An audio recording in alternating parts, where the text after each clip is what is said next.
This is kind of going to be a speed run. I've already done most of the setup and like sort of busy work leading up to this.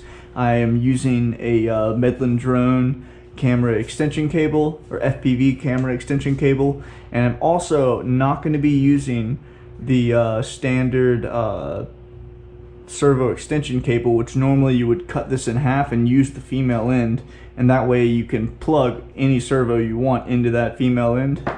Instead, because this is a pre-built that I'm building, and it's going to come with this LDX 218, which has its own style of plug that plugs directly into the servo instead of having a normal lead out like this does. It's just going to be more convenient and more clean to just use the actual plug that it comes with. And so I've already spliced that out, prepared those wires. And yeah, I've also already taken a capacitor and trimmed it down, and yeah, just that's gonna make it just really easy to hook this in right here, and sort of already have a nice place for my capacitor to go. Come on now, get in there. There we go. All right. And I'm also going to be taking pictures along the way and starting a timer, see how long the speed run takes. And yes, the first things I'm going to need to do is solder this capacitor on, and then solder the servo leads, or servo lead, onto both the 5-volt ground and then also the signal, which is going to be on the LED pad. And so I will go ahead and prep all these things with some flux.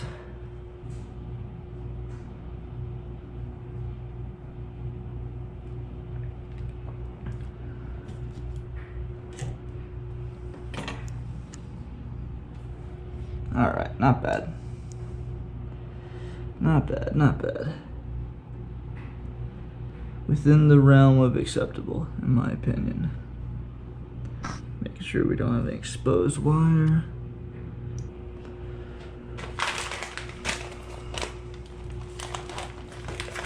Go ahead and take care of this.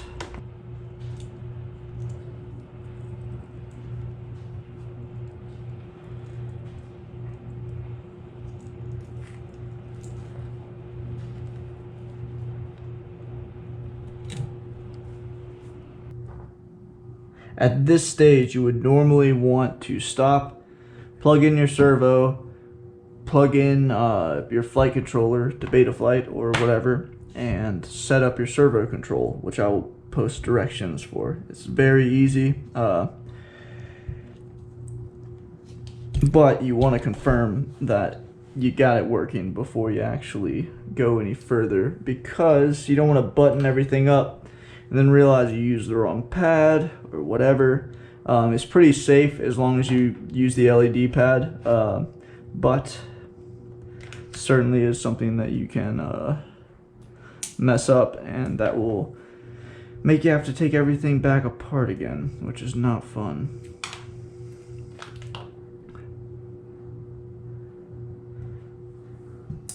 All right, bang bang. Not gonna need those where we're going. All right, go ahead and plug in our camera wires.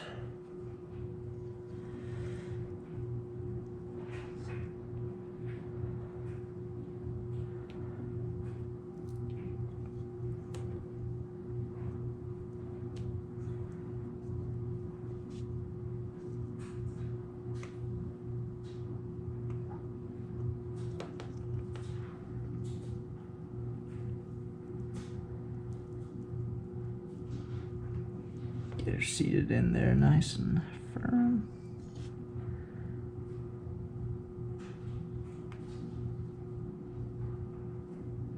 There we go. Nice. All right. This would also be a good time to check that your camera control, or your camera, is actually working with this lead, but I'm pretty confident.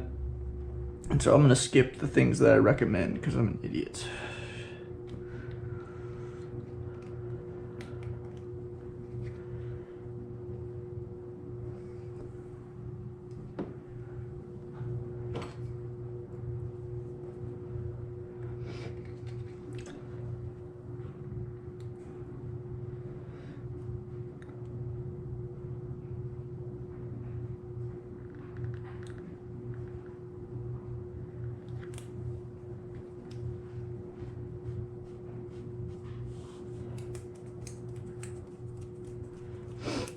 Oh yeah, just like butter. Oh, love it. Love it.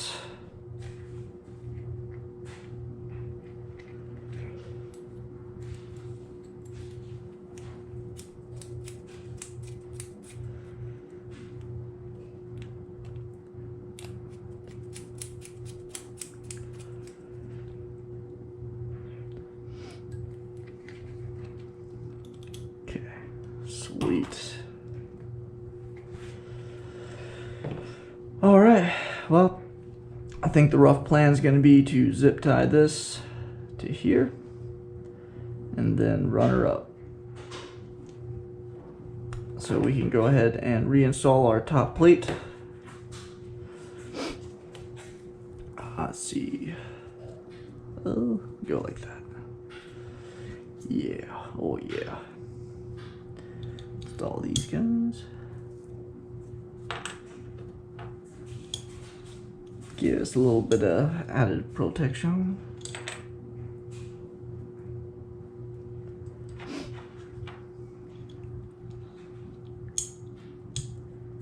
That might even give us an additional thing to zip tie this to. We shall see.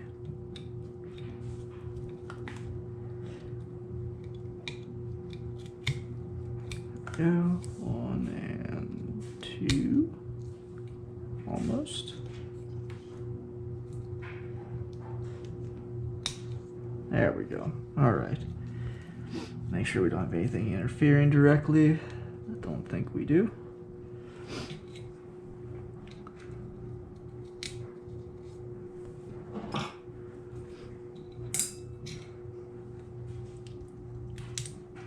It's worth noting that you may need some slightly longer screws because this I usually make about 4 millimeters thick at the base and could cause some conflicts.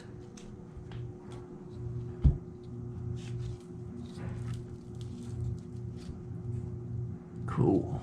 All right. Sweet.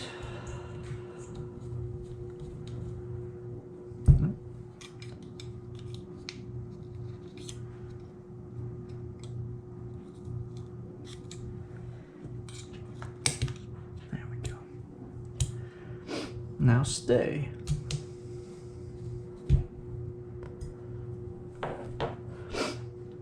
All right. Let's feed some of our screws. I think yeah, I think I do need to use some longer ones, but I'll put those in a bit. Off camera.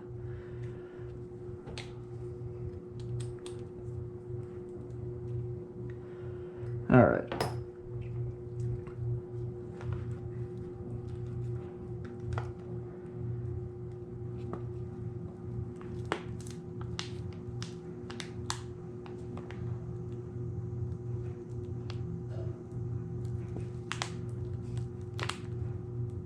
Make sure this gets fully seated. Sweet.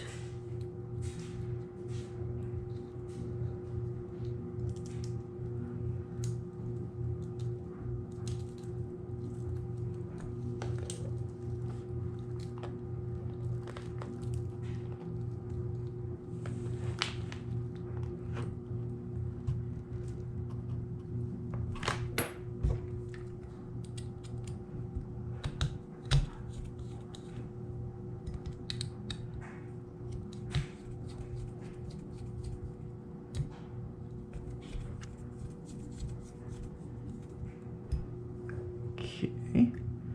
Very nice. Very nice. Okay.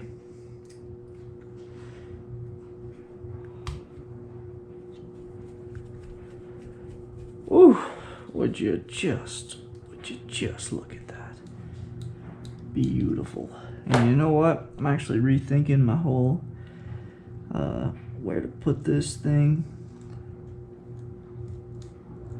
I'm actually gonna feed you through there. That is a really handy spot.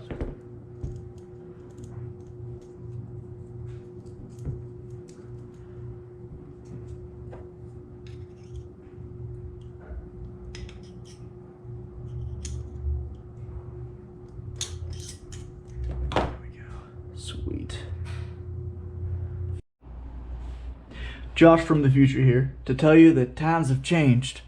I'm now pretty much fully switching over to the universal mount, and also the quad has changed. This is a customer's quad, and I've pretty much finished it.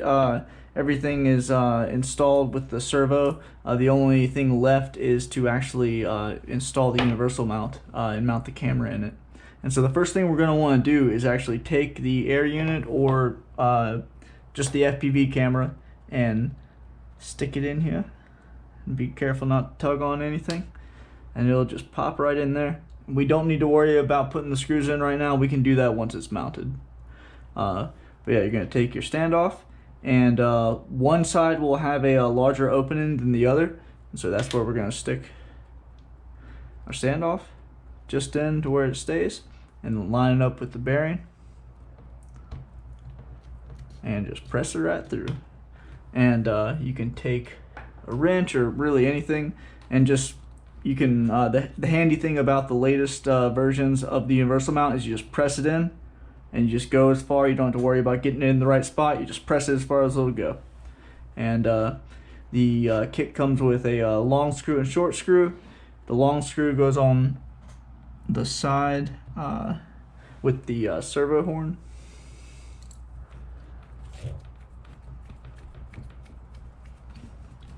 And you can pretty much screw this thing down pretty tight. It's not going to really hurt anything. I mean, you don't want to mess up the TPU, but oops. But yeah, you can get it pretty tight in there. Once that's tight, the other side.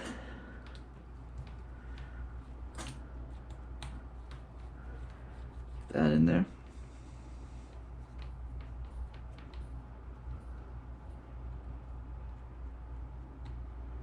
Sweet.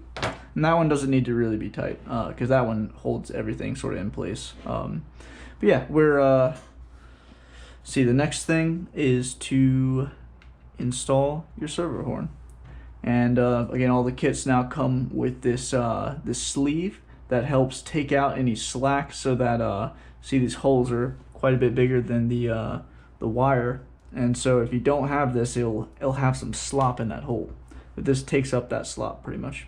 It's really handy, and it takes like 15 minutes to print if you need another one. So it's been nice, quite nice.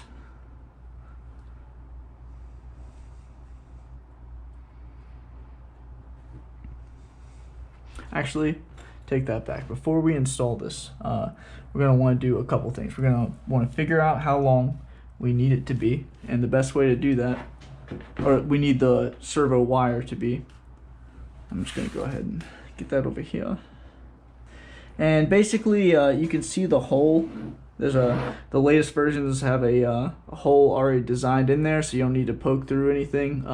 It's just big enough to fit the servo wire through. And yeah, you just pretty much want them to be parallel. And so we're not actually going to install the servo horn because we need to power up and make sure we know what position the servo is in currently. But for now, we're just going to stick it on there and figure out how long we want it. And so you're going to be judging from here to here. And I'd say that is about parallel from here to here and here to here. And so let's say our third notch there, 3 notches long. I forget what distance that is, but it doesn't really matter.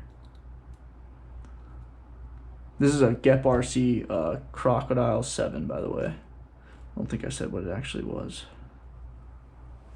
I'm pretty pumped to test fly this thing, actually. Looks pretty sick.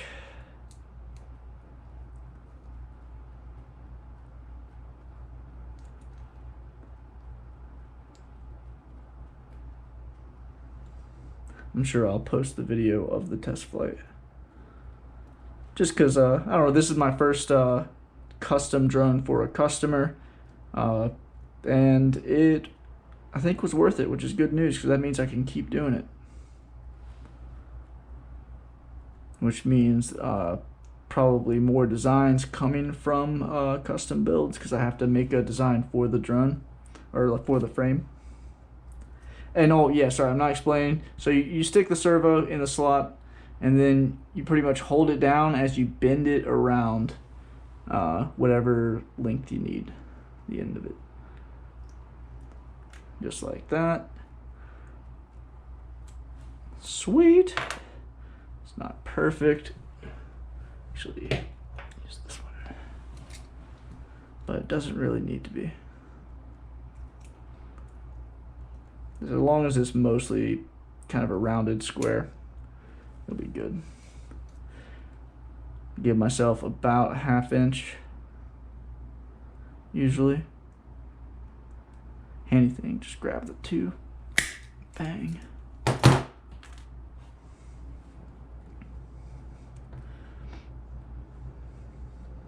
Come on now. All right, and now we're pretty close here. So we're gonna power on our transmitter because now we need to figure out what position the servo. Welcome to OpenTX. What position the servo is in.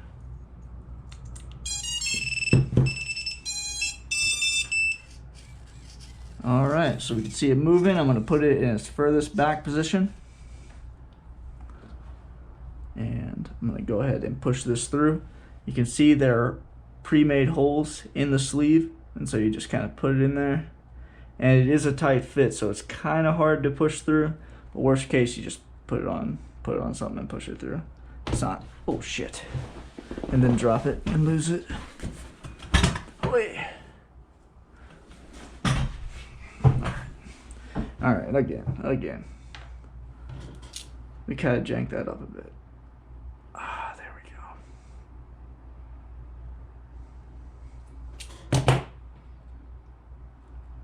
we go. Actually,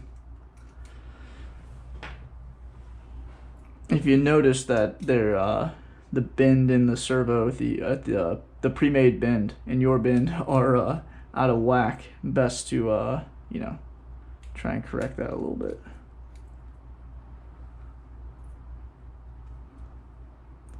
You don't want to bend this thing too much, so then it'll be weak, but you can get by with a couple smaller bends. Yeah, that's good. Did I go too far? No, more good. Sweet.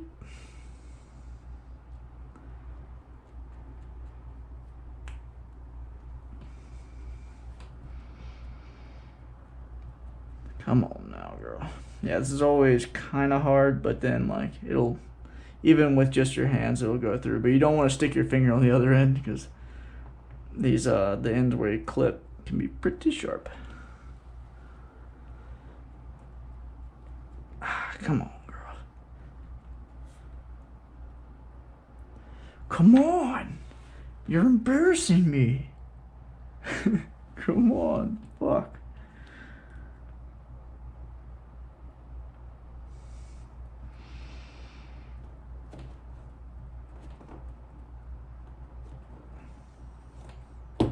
There we go. Jeez Louise. All right.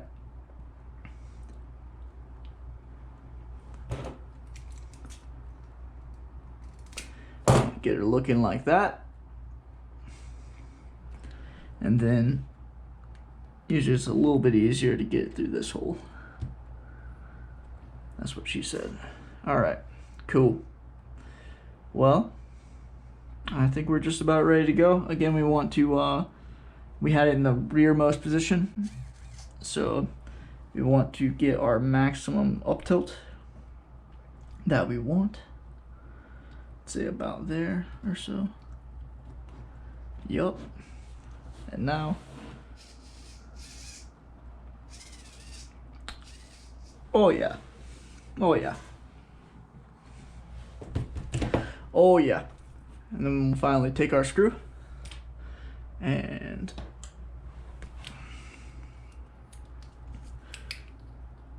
in the kits I provide both a Phillips head and a hex drive.